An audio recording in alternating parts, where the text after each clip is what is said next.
We often hear people talk about rights, but have you ever stopped to think what makes something a right? We'll discuss that and more next on the Constitution Study. There's one thing you have to know wherever you make your stand. Came from a long through line of everyday Americans. Well, hello there, everyday Americans. Paul Engel here with the Constitution Study, where we read and we study and we teach the rising generation to be free. As always, head over to the website, constitutionstudy.com, for everything Constitution Study. It's been an interesting week. I was in Georgia last Saturday for a homeschool conference. I just signed up for another one in Atlanta the end of July, and I'm actually looking for volunteers to help me man the booth. So if you're in the Atlanta area and would like to go to a homeschool conference in exchange for manning a booth, direct message me, let me know. We'll see what we can work out. I want to thank everyone here who's been supporting the work that I'm doing, whether it's Mark and Carol Murphy who let me use their music, to people like Dustin and Kimberly who help share this far and wide and let people see and know. As always, since this is a live broadcast, I'm hoping you can join me live. If you have a question, please put it in the comments. I'll try and get to it at the end of the show. I have a lot to get through, so we might be a little tight on time, but I will always try. And if I don't get it on the show, I'll certainly answer your questions later. Of course, you can always head over to the website again, constitutionstudy.com, and ask your questions over there. With that said, let's get right into the meat and potatoes. We're going to be talking about what is a right. And if I get the right app to come up, hey, there we go. What is a right? And it's not simply the question, we keep using that word. And all I could think of is Inigo Montoya. You keep using that word. I don't think it means what you think it means. So I decided one day to actually sit down and research what is a right. How do you define a right? I've heard several people define it, and they define it somewhat differently. There tends to be two schools, and we'll talk a little about that, but it's a little different. So the first thing I want to do is, let's define what is a right. Now, I don't know about you. When I want to define a word, I go to a dictionary, and in this case, I use Webster's 1828 dictionary. Why? Well, Noah Webster was a founding father, so it's probably language that our founding fathers used. It was written in 1828, which means it was written closer to the time of the Revolution and the writing of the Declaration. So it's the closest one I got. And when I looked up right in that dictionary, which, by the way, is available free online, this is the definition I got for right. A just claim, immunity, privilege. All men have a right to secure employment, enjoyment of life, personal safety, liberty, and property. We deem the right of trial by jury invaluable, particularly in the case of crimes. Rights are natural, civil, political, religious, personal, and public. Does that do it for you? Yeah, it didn't do it for me either. See, it wasn't enough. To me, that was a good starting point, but it just wasn't quite enough. So I did some research. I spent some time. I looked at what different people said about rights. And I realized that I can categorize rights. I can classify them by two sets of categories.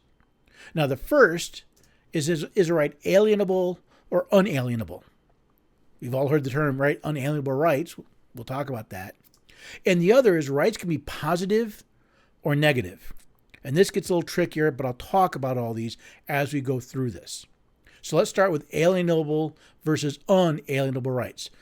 Declaration of Independence. We hold these truths to be self-evident, that all men are created equal, that they are endowed by their Creator with certain unalienable rights, that among these are life, liberty, and the pursuit of happiness. We all know this language. I'm sure we've all heard it. We've probably even quoted it. So if there are certain rights that are unalienable, well, it kind of makes sense that there are some that are alienable. So I went back to the dictionary and I looked up those words, right? Alienable is that which may be sold or transferred to another. Land is alienable according to the laws of the state. I can sell land. I can transfer land. Unalienable is that is not alienable. That cannot be alienated. That may not be transferred. And we go back to the Declaration that says life, liberty, property, these rights cannot be transferred. You can't give someone else the right to your life in the generic form. We'll talk about that. It gets real interesting as you go a little farther into this.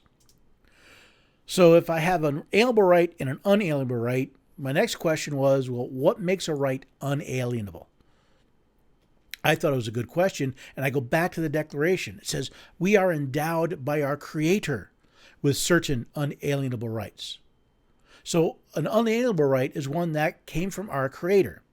Now, I don't care if you believe in the God of the Bible, in Allah, in Buddha, in the universe, the Great Pumpkin, wherever you believe you came from, whatever your Creator is, just being created, that Creator gave you some unalienable rights. And since the Creator gave them to you, only the Creator can take them away.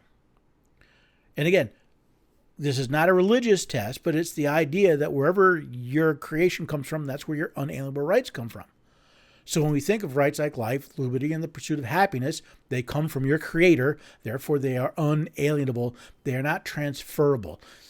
In the context of what we're talking about with the Constitution, the government can't take them away. Now, if a right is unalienable, what about an alienable right? If unalienable rights come from our Creator, where do alienable rights come from? Well, the short answer is man.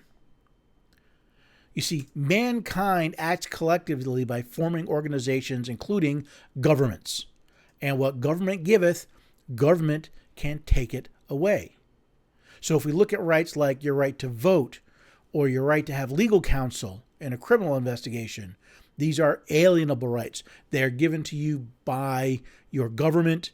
Therefore, they can be taken away by your government.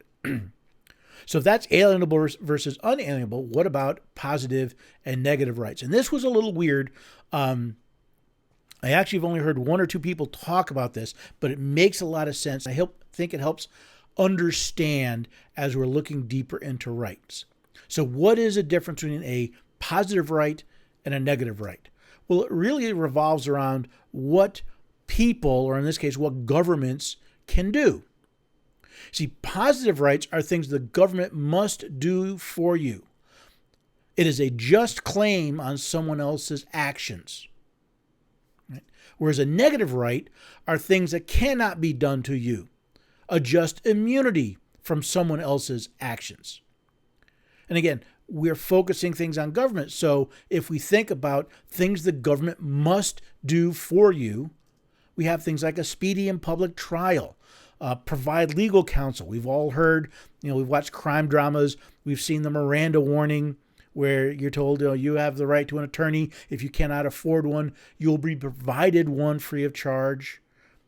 Provide legal counsel. Your right to vote is a positive right. The government must do something. They must set up election day. They must set up a polling process. They must count them, and they must do so justly.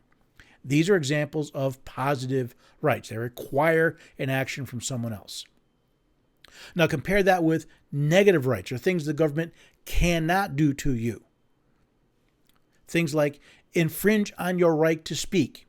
They cannot make you speak. They cannot prevent you from speaking. They cannot keep you from owning and carrying firearms. I know they do, but that is they are infringing on a negative right. By the way, they can't search your place without a warrant. That is a negative right. It is things that they cannot do. Now, this came up with another interesting question as I was discussing a topic with somebody on Facebook. And that question was, well, who actually has rights? See, we all recognize that individuals have rights. All right, our right to free speech, our right to be protected from unreasonable search and seizure. Individuals have these rights. But that brought up a question of, do organizations have rights? And if organizations have rights, do governments have rights? And this comes from the specific statement that I hear frequently of states' rights. Do states, as in state governments, have rights? Well, if I take this to its logical progression, do governments have a just claim? Just meaning equitable, due, merited. Well, states have just claims of immunity from federal intervention. They can point to the Supreme Law of the Land, Amendment 10, which says any power not given to the federal government remains with the states.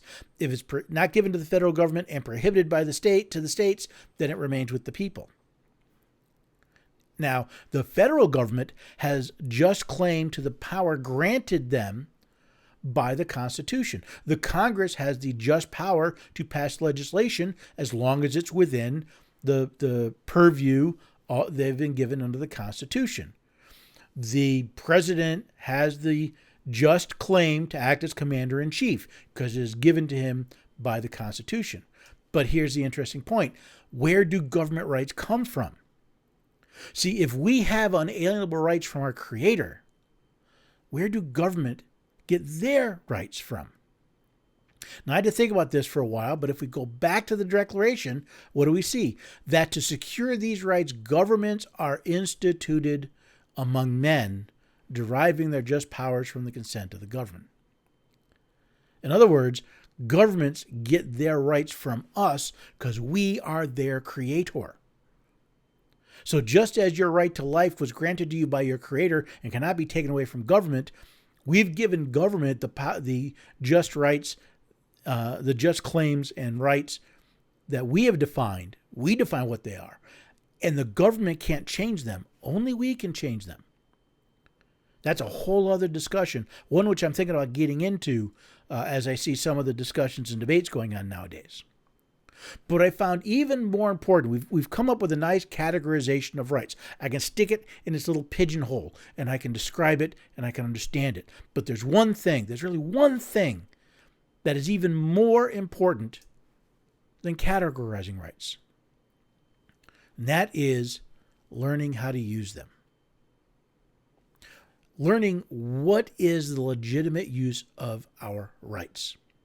And this is going to take some time, so buckle up. This should be fun. Okay, if a right is to be legitimately used, we have to understand that we are a nation of free people, meaning we should live at liberty to exercise our right. Okay, that makes sense, but there's more. See, the question then becomes, what is liberty? Now, again, I've heard the terms liberty and freedom defined many different ways. I go back to the dictionary, and I'm going to start building from there. So if I go to the Webster's 1828 dictionary, I read that liberty comes from the Latin libertas, is freedom from restraint in a general sense and applicable to the body or to the will or mind. The body is at liberty when not confined. The will or mind is at liberty when not checked or controlled. A man enjoys liberty when no physical force operates to restrain his actions or will. In other words, you're left alone. You're free to do whatever you want. Now, there's an important point that's not made here. Freedom from restraint does not mean freedom from consequence. We're going to get into that a little later. But it's important to understand that liberty in general is being uncontrolled, unchecked, but that does not protect you from the consequences of that action. And the perfect example is you're free to jump off a bridge. Your freedom does not protect you from the consequences of falling off a bridge and hitting the water. But there's more. See, there's also what's called natural liberty. Natural liberty consists in the power of acting as one thinks fit without any restraint or control, except from the laws of nature. It is a state of exemption from the control of others and from positive laws and the institutions of social life. This liberty is abridged by the establishment of government. See, natural laws are those laws that are just so obvious, they don't even need to be written down. Things like, you shouldn't murder somebody. You shouldn't take their stuff. These are supposed to be so obvious, you don't need to write them down. They're called natural laws. So natural liberty means the only restraint on your action is that of natural law. So going back to our example of stepping off a bridge, you restrain yourself from stepping off the bridge because the natural law of gravity means you're going to hit the water and it's going to hurt. Your natural liberty means I can do whatever I want, but I'm not going to walk down the street and punch somebody in the nose, because that's a violation of natural law, the idea of treating other people properly, the way you would want to be treated. So we have general law, now we have natural law, then we have civil law. Civil law is the liberty of men in a state of society or natural liberty so far only abridged and restrained as is necessary and expedient for the safety and interest of the society, the state, or a nation. A restraint of natural liberty, not necessary or expedient for the public, is tyranny or oppression. Civil liberty is exempt from the arbitrary will of others, which exemption is secured by established law, which restrained every man from injuring or controlling another. Hence, the restraints of law are essential to civil liberty. See, civil liberty is the next step. It says, okay, you're not absolutely free, you're not fully at liberty, you've got natural laws, and within that, there really needs to be some laws for us to live together as a society. Things like speed limits. Let's agree that we're only going to go a certain speed on the road. But notice the important point. If it's not necessary for public safety or society, for the safety and interest of society, it is tyranny. See, civil liberty is the exemption from arbitrary will of others, from other people telling you how to live your life because that's what they want. It is only limited by the laws necessary to maintain a civil society. Those are the only restraints that are placed on civil liberty. And anything beyond that is tyranny and oppression. But there's one more thing. See, that liberty goes into action. The liberty of one depends not so much on the removal of all restraint from him as on the due restraint upon the liberty of others. This is where we get into the question of legitimate exercise of one's rights. You cannot legitimately exercise a right that infringes on the legitimate rights of another. See, the legitimate exercise of our rights ensure not only our liberty, but the liberty of others. In other words, liberty in action depends not so much on removing restraint from everybody, but on restraining as on the restraint upon the liberty of others, minimizing that, recognizing that I'm not going to hurt others. So for a right to be legitimate, you must be capable of exercising it without infringing on the rights of others. You say, Paul, where do you get that? Back to the Declaration. All men are created equal. You see, if you can exercise your right by restricting mine or infringing on mine, then we're not equal. And if I can exercise my right by restricting yours, we are not equal. If we are equal, the proper exercise of our rights cannot infringe on the rights of others. Believe it or not, once we get through this, it not only makes a lot of sense, it actually simplifies a lot of this discussion about rights. So let's take a look at some examples. So the Bill of Rights protects, among other things, our freedom of speech and of the press, our ability to express ourselves. First Amendment, items number 2 and 3. This means I can express myself however I see fit. However, in order to exercise these rights legitimately, I have to do so without infringing on the rights of others. Now, there's a lot of interesting things or discussion about this. Probably the most common is the idea of crying fire in a crowded theater. I look at it as, libel laws or slander laws, where my freedom of speech doesn't mean I get to lie about you. But what's interesting is, contrary to popular opinion, the Supreme Court did not say crying fire in a crowded theater was unconstitutional. They did not say that. The case is called Schneck versus United States. It had nothing to do with fire. It had nothing to do with theaters. What it was about was, could Congress punish a man for encouraging men to dodge the draft?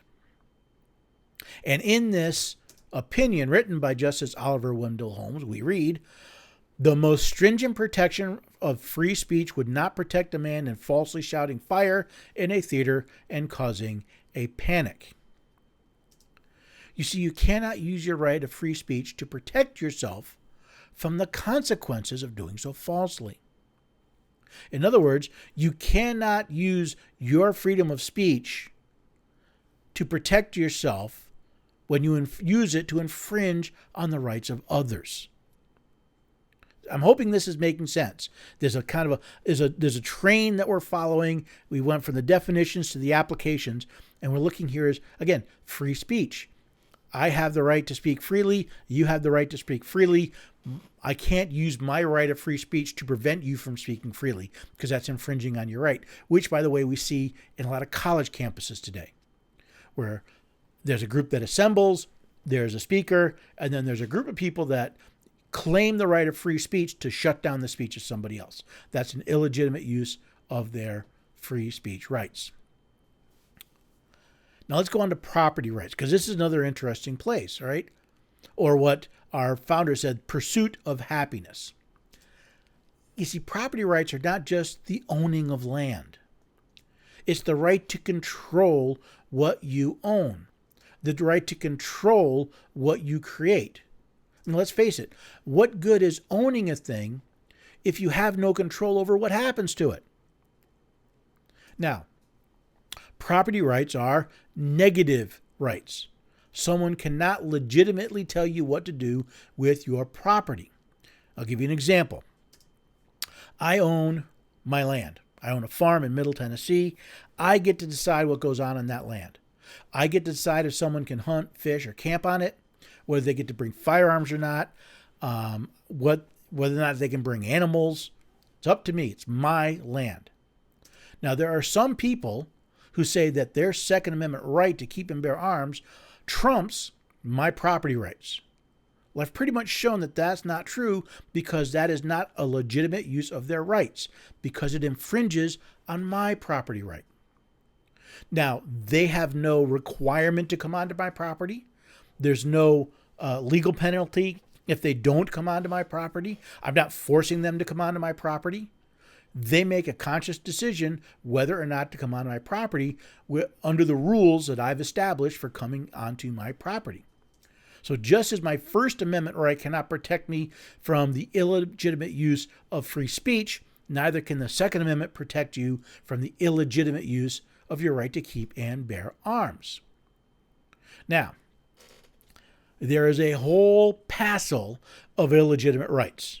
In fact, if I were to print them out single-spaced, I'd have a stack about yay high. You see, people claim things like the right to not be offended. That cannot be a legitimate right. It cannot. You hear someone says, well, I was offended. Well, you don't have a right not to be offended. You see, the only way you can exercise a right to not be offended is to infringe on someone else's right to freely speak or to freely publish. It's the truth. You have to shut other people down. See, the First Amendment says I have a right to offend someone, or my right is protected. I can't be prevented by Congress, by the federal government. That has to do with the fact that the First Amendment says Congress shall make no law. Now, here, people today claim the right to not be, we talk about the First Amendment. I don't need a law to protect speech that doesn't offend anybody. The First Amendment says I have a right to offend somebody because it says the federal government cannot infringe on my right.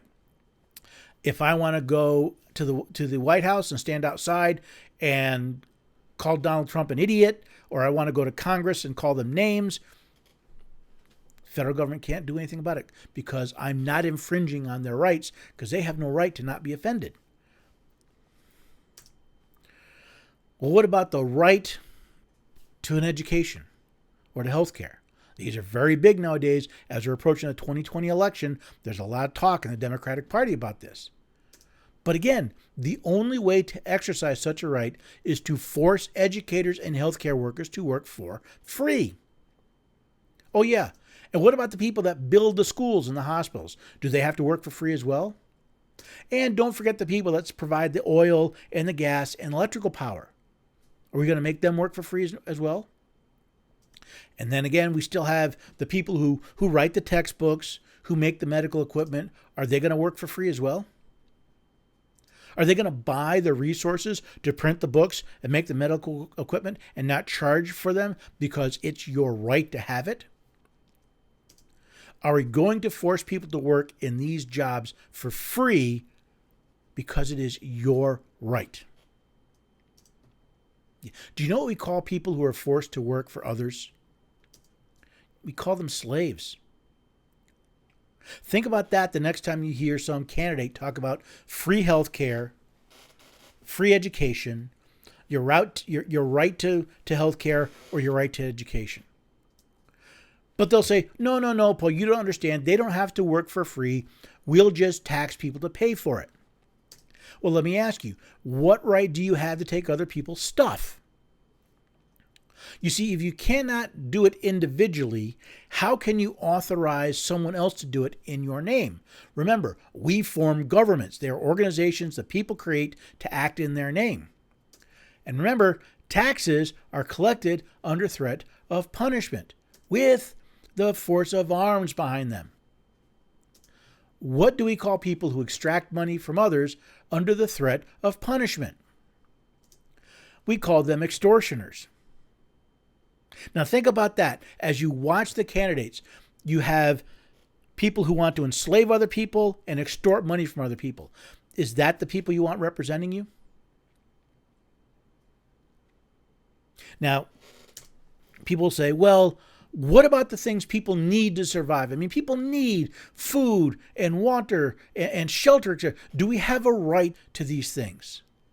Well, it may sound harsh, but the answer is no. See, if you force others to work to provide for you, then you are infringing on their rights. That cannot be a legitimate right. If you're going to force other people to provide for you or for what you want to do, you are infringing on their rights. You're stealing. So you have to understand, I believe we have an individual moral duty to assist others truly in need, but not a legal or collective one. And that's important. Individually, morally, I should be doing everything I can to ease the burden of others who are truly in need.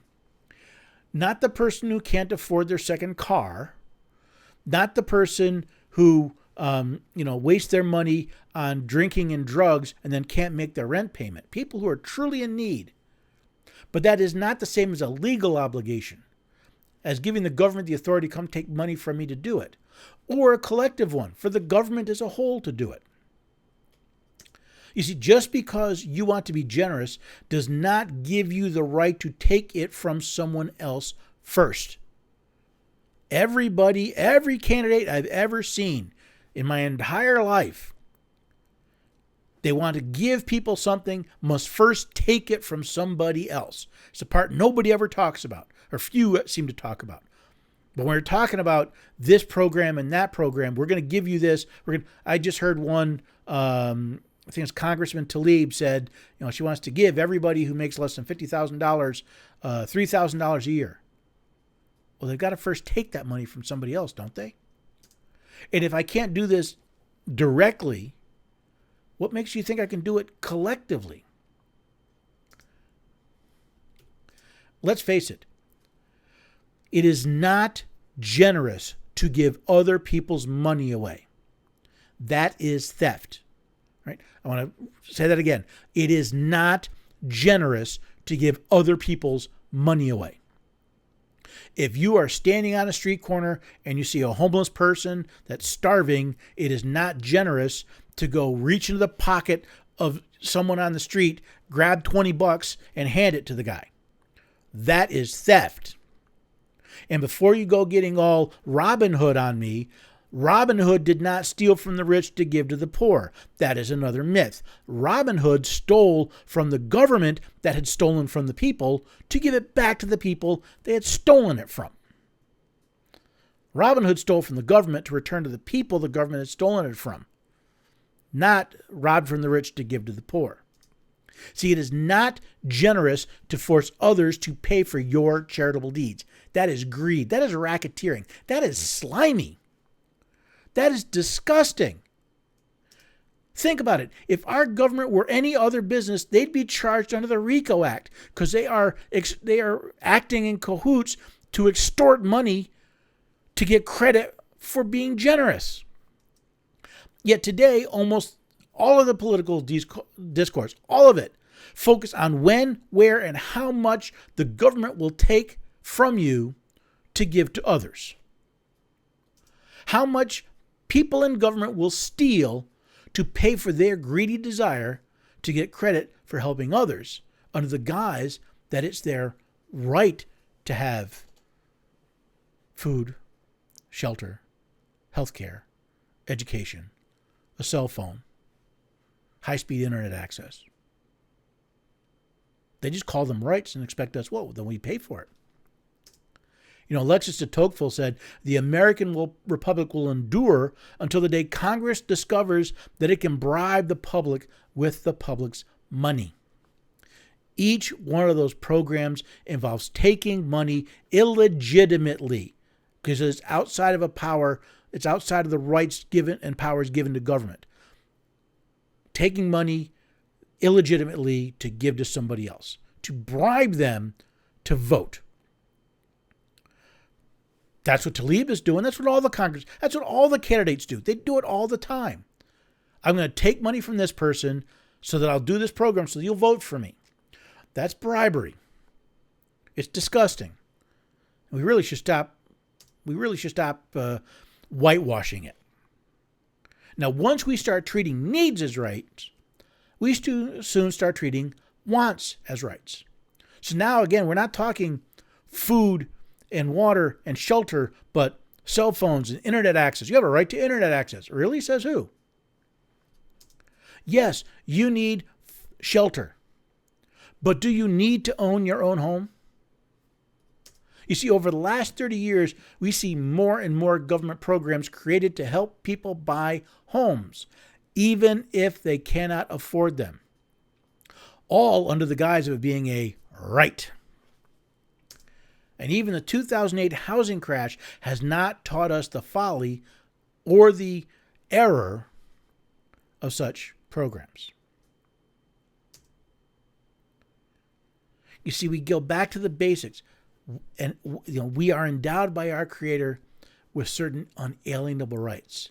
They come from our Creator, and these are unalienable. And infringing on them is illegal. It's wrong. These are unalienable rights. And the Declaration gives us 3 examples. So now that we've dealt with the categorization of rights, let's look at these 3 examples of unalienable rights and take kind of an interesting path. You see, you have a right to life. That means no one has the right to take your life. From unborn baby to elderly invalid and anywhere in between, no one has the right to take your life. People come up to me all day long and say, what about a woman's right to choose or capital punishment or self-defense? And they'll use this as a sticking point. Hey, see, Paul, you're wrong. Well, let's look at these. Let's start with self-defense because it's the easiest. You can legally use lethal force only to defend yourself or other innocents. Right? You or the other party must be innocent, meaning you did not instigate harm. You did not instigate an action. You did not contribute to the situation. And that there must be an imminent threat of death or serious injury. All 50 states have laws along this line. See, you're not violating someone else's right to life. You are defending your own or that of another person. You see, if someone is illegally threatening an innocent life, they are violating that person's rights. The attacker has initiated violence, and therefore they have voluntarily waived their rights. This is where I get back to unalienable right cannot be sold or transferred, but they have in effect waived it by using it to violate the right of someone else. And when the attack ends, the waiver ends. Now, we'll often hear after a self-defense killing that the attacker is often described, oh, they were a good person. He was a good boy. He didn't deserve to die. However, if a court finds that the person was the aggressor and threatened the life or serious injury of the victim, they are not a good person. Beating up on somebody is not the act of a good person. Threatening to kill somebody or killing somebody is not the act of a good person. Their death is the quite predictable consequence of their decision to violate the rights of somebody else. What about capital punishment? Well, we get a little trickier here. Does capital punishment devalue life? Well, let me ask you a question. What is a just punishment for taking someone's unalienable right to life? How do you compensate them or their family? How do you make restitution? And what about situations with an especially heinous or cruel crime? What's the balance to scale? If the idea of justice is to recompense for the harm done, how do you give that person their life back? How do you give that family, the mom, the dad, the brother, the sister, the child back? How do you do that? How do you make restitution?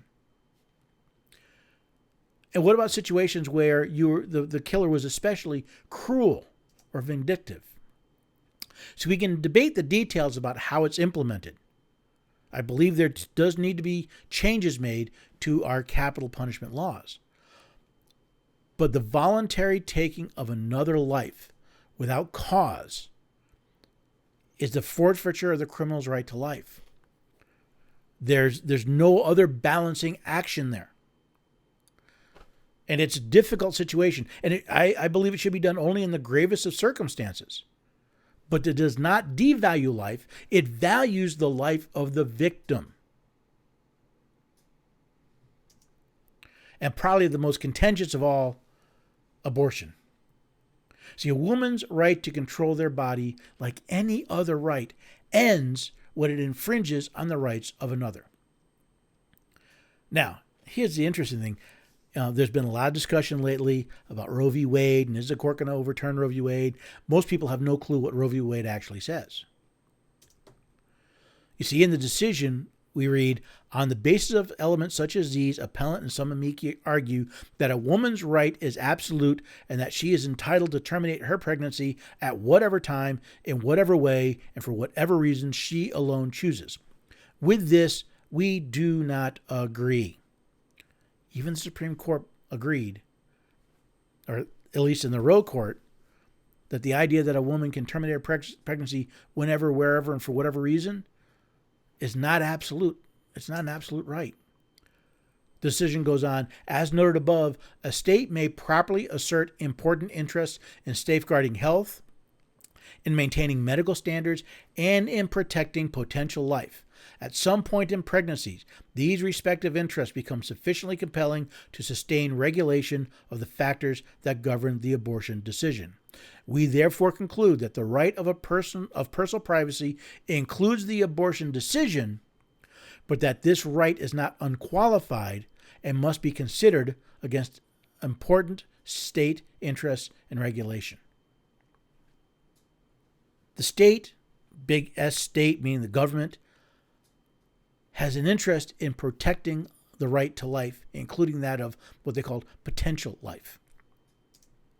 You see, anyone's right over their body cannot be legitimately used to infringe on the rights of others. I cannot use my right to, let's say I want to use I want to drive my car off a bridge. I don't know why I'm on bridges today, but I'm on bridges today. I want to drive my car off a bridge. Does that mean I have a right to take my passengers with me? the actions of some person cause great harm and pain to me.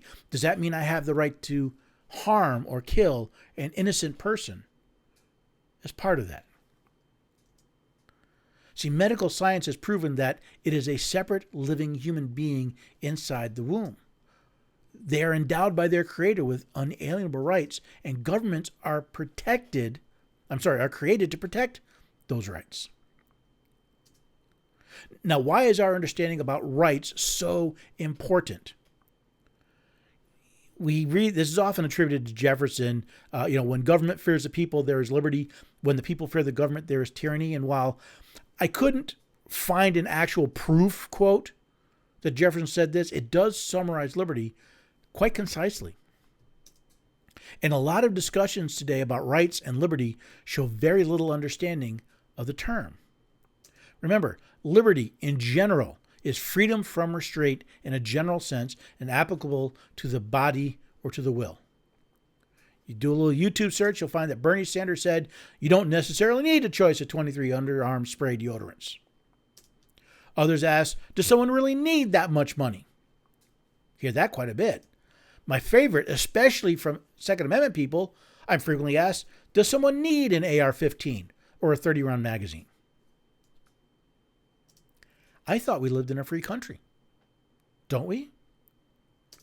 You see, if we live in a free country, I can own anything I want simply because I want it without having to justify myself to anyone. Unless I use it to harm others, whether that be an underarm spray deodorant, cash, or an AR-15. The first sphere of liberty is freedom from restraint, unless I use it to infringe on the rights of others. I can sell as many types of deodorant as I want to, as long as I don't force others to buy it. I can charge whatever I want to, as long as I don't force others to buy it. That is the basic concept of a free market, a free country, a free people. I can make as much money as I want as long as I am willing to do the work and to carry the risk necessary to do so. If I'm not willing to do the work, I'm not willing to carry the risk, I can't expect to make the money. But if I do the work and carry the risk, the money's mine. I can own whatever I want as long as I don't use it to harm or intimidate others. No, carrying a firearm, the simple act of seeing a firearm is not intimidation. So if I want to walk down the street with a fully automatic Glock, with an AR-15 and a cannon and a can of pepper spray and a broadsword and whatever else dragged behind me, as long as I'm not using it to threaten anybody, that's a free country. See, we used to have this idea of live and let live. Do what you want, let other people do what they want. Many believe today they have the right to tell others how to live. Just look at the news. People don't like capitalism, so they're going to use the government to restrict free trade through laws and regulations. We haven't had a free market. We haven't had capitalism probably in a century or more, because people use the government to manipulate trade. Envious of how much money someone else has? Get the government to tax it away and spend it on what you want. Take their money, infringe on their right to use the proceeds of their sweat and their labor, or what they've inherited from their parents, their sweat, their labor. Don't like guns? We'll have the government tell law-abiding citizens who have threatened no one where, when, and how they can have them, the tools necessary to protect themselves. And then they're going to make these innocent people go to the government and beg, Mother May I, before they're allowed to get these things, because you aren't safe. It is not safe for you to have guns. You're not smart enough. You're not good enough. We don't like it. Does that sound like a free country? Just look at the laws and regulations put out by both state and federal governments and counties and towns. Are they looking to punish those who infringe on the rights of others? No. The vast majority are telling law-abiding citizens how to live their life. what light bulbs you can have, how much water a toilet can use, what must be in your blankets and your pillows, what you can use on your lawn, how you have to build your house. All of these are telling people how to live their lives. If you want to exercise your liberty, let me ask you, does the government fear you or do you fear the government? Think about that. What happens if you get that letter of an IRS audit or an EPA inspection or any government inspection? Who's afraid? When you show up in your congressman's office, who's afraid?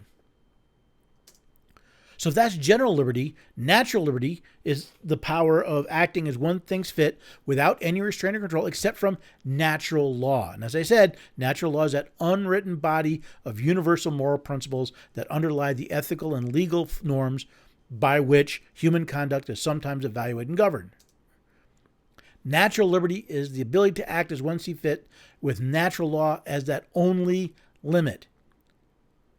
It is not you can do whatever you want without consequences. It means we all have this natural instinctive understanding of what is and isn't allowed. Natural law is not only exemption from the control of others, but from positive laws. What's a positive law? Statutory, man-made law, as compared to natural law, which is purportedly based on universal accepted principles. Natural law is man's unwritten code. Positive law is man-made code. Natural liberty is exemption from man-made code. Natural liberty is a state where only the restraint on your life is that natural law that everybody knows, that civilized people around the world know instinctively.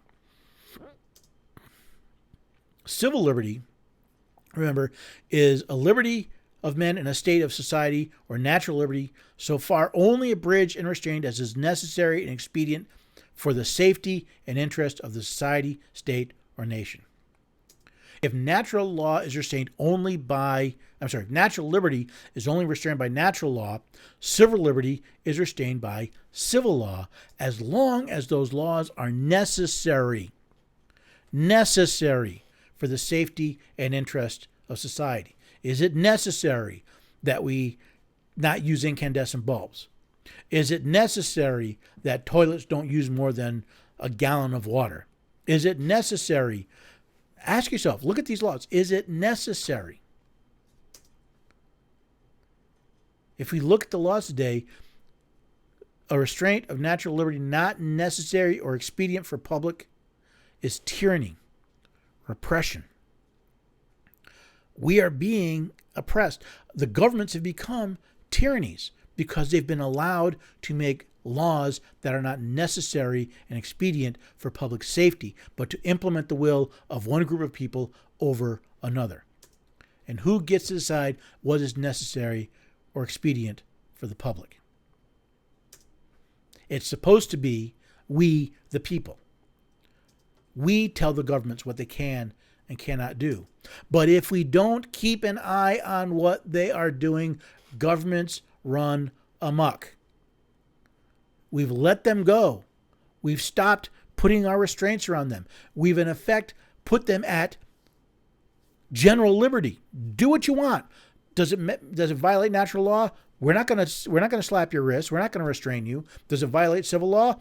We don't care. We're going to let you go. See, our founding fathers were fighting for this. This is why they declared independence. They had their right to liberties, general, natural, and civil, taken away by King George and by Parliament. Laws were passed or overruled not based on the needs of society as a whole, but on the needs of the government. These liberties are the second unalienable right our founders used as a basis for their separation from Great Britain. Finally, pursuit of happiness, or in early drafts, I understand it was actually the right to property. But today we think of happiness as a good feeling and walking around with a smile on your face. But think about the American dream, which most people consider to be owning their own home, having a little money put away, nice, happy life. So what makes you happy? Is it a good job and a good income? Is it the toys and gadgets we have nowadays? Something to play with? or the chance to have what you want, maybe even the chance to leave something to your children, is that what makes you happy? So if Jefferson were to look at what we pursue to gain happiness, would it not be the things in our life that help us to get to that state? Money cannot buy you love, but it can give you the opportunity to do what you want. If I cannot own my property, I've lost a huge opportunity to be happy. If my land, if my farm can be taken away from me for a small good reason, my farm gives me great opportunities for happiness. It gives me the opportunity to live independently, the security of a place to live and shelter for me and my family, not just my immediate family, my extended family as well. And the fact that I can use the fruits of my labor as I see fit, well, that gives me great happiness. And notice it says the pursuit of happiness, not having the things we enjoy, but pursuing them. Nowhere is anyone guaranteed happiness. Lord, I wish some of these Democratic candidates would understand that. Just because someone's unhappy doesn't mean it's your job to fix it. That means the rules have to allow us a chance to find happiness, but not ensure we get it. It also means that whatever comes of your pursuit should be protected from theft, even from the government. Happiness is to be pursued, not guaranteed. If there is no chance of failure, there is no real opportunity for success. In our effort to not take responsibility for our actions, we've handed over to the government the authority to protect us from ourselves. That's what these laws are doing. They're all under the premise of the government needs to take care of us. And in doing so, we have voluntarily handed over our right to pursue our own happiness. So to sum up, what is a right? It is a just claim, immunity, or privilege. It is equitable. It is due. It is merited. It can be alienable or unalienable, depending on where it comes from. It can be positive or negative based on the demands it puts on others. Most importantly, it can only be legitimately exercised if it does not infringe on the rights of others.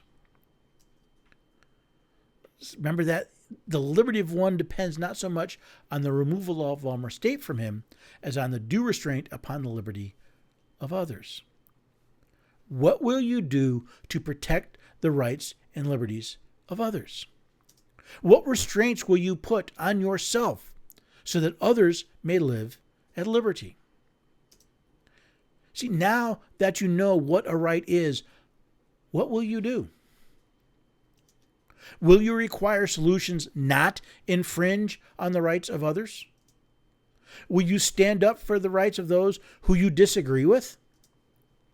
Will you stand up to your elected agents to protect the rights of everyone, not just the people they happen to like? Will you pledge your life, your fortune, and your sacred honor to this cause? So I hope you found that interesting. That took me a while to go through, and I know it. They did it again. Let me go find my questions page. See where the comments are, so I can get my questions. Oops, here we go.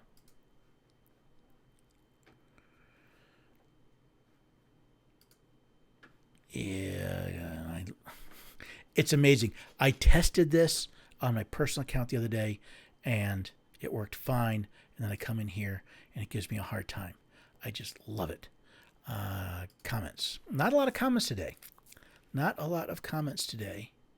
Let's see here. Let's do this. That's right. I have to go here.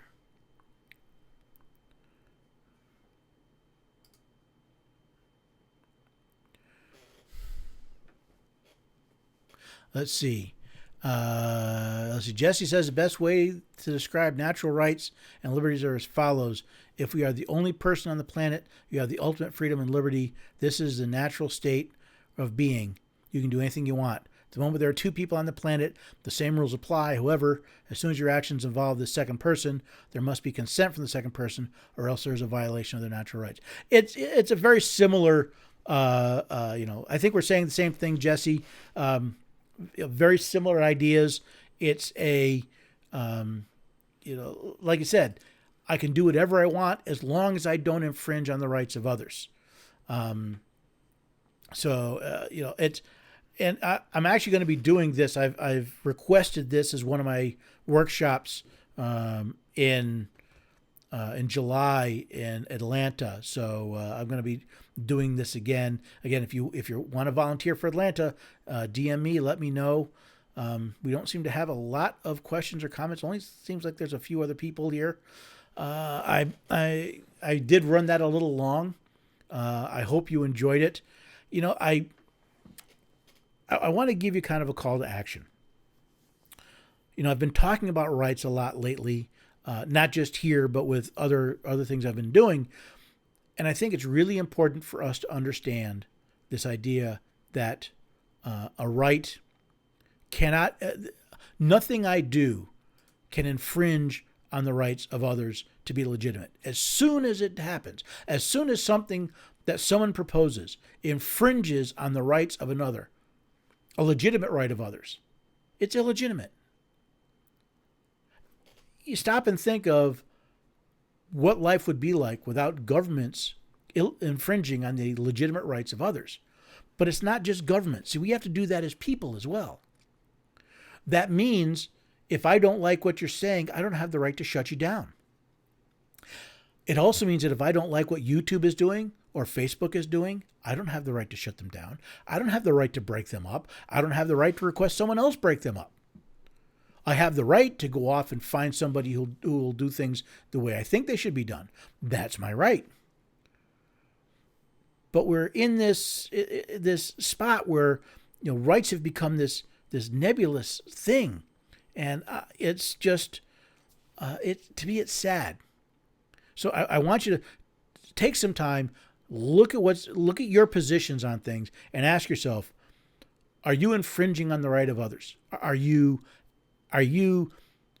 telling them they can't express themselves, or they can't do something, or that they have to do something, or that it'll force them to do something? And then see if you can find a way to moderate your position so that you're not infringing on the rights of others. Look at the proposals that are coming from the candidates as we're approaching another election. Watch what they say. Watch what they promise to do. Are they basically saying, I'm going to infringe on other people's rights for you? Challenge them on it. Let's start building a group that will uphold this idea that we are endowed by our Creator with unalienable rights, and that we will pledge our lives, our liberties, and our fortunes and our sacred honor to supporting the rights, not just my rights, but the rights of others. So I hope you found this interesting. I hope you enjoyed this little take. Tell me, leave a comment. Let me know. Did you like the path this took? Did you not like it? Do you like what I've done the last couple of weeks with more of an educational, slideshow type of scenario versus taking something from the news? Let me know if you like that. Put that in the comment. As always, head over to the website. You can find out what I'm working on. Sign up for the mailing list. I only send out usually one email a month, kind of telling you what's going on, letting you know where you could you'll be able to find me and how to engage with me. I love questions. I've gotten a couple really good questions. I've got articles I'm preparing for the website that'll be coming out shortly based on questions. So always, I love questions. Head to the website, ask a question, and consider supporting the work that I'm doing here. I've been doing this on my own for a while. I mean, I have a lot of people helping me, but there's a lot that goes into putting these videos together and the articles together and the shows and the speaking engagements. And I really could use some people to help come alongside and help make it happen, whether it's participating in some of the events or even a financial contribution. That wouldn't hurt. I still have to pay for hosting and a lot of stuff like that, and travel. If you have ideas, let me know. I've got a couple people give me a couple ideas of things I might start trying in the near future. I do this because I love it, and I don't want it to be I don't want it to be a thing, but I want everybody to have access to it, which means I may need help so that I can provide it to everybody who needs it. So let me know what you think. Always put in comments, put in questions. Most of all, look at other people's rights. Read and study the Constitution. Understand what it's saying. Hold our elected officials accountable. Let's all work together to make this a better nation. And most of all, I hope I'll see you again the next time on the Constitution Study. Have a great day. There's one thing you have to know wherever you make your stand. Came from a long through line of everyday